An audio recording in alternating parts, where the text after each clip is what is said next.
Knee and hip replacement surgeries have become like a well-oiled machine here at Nottingham City Hospital.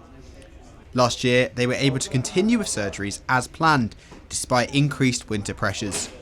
And now, as those same pressures ramp up once again, measures have been put in place to double the amount of procedures they can do in a day.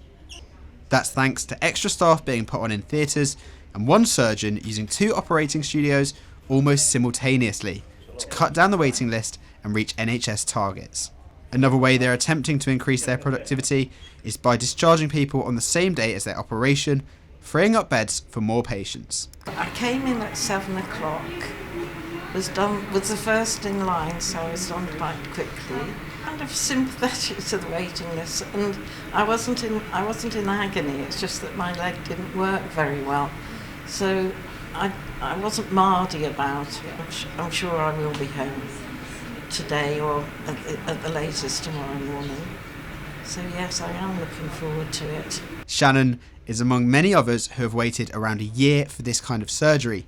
But Nottingham University Hospitals, the trust in charge of the hospital, says the average waiting time is down to 65 weeks. That's a huge fall from 104 weeks on average last year, but they still want to reach NHS England's target of 52 weeks, which is expected by next March. This time last year we had patients still waiting over 2 years for routine hip and knee replacement surgery. Our waiting lists are still much higher than we'd like them to be, with almost 3,300 patients on our waiting list for planned orthopaedic surgery, and almost 2,500 of those are for hip and knee replacements.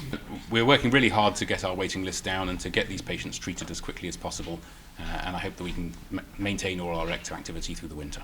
Some patients aren't in favour of the quick turnaround though.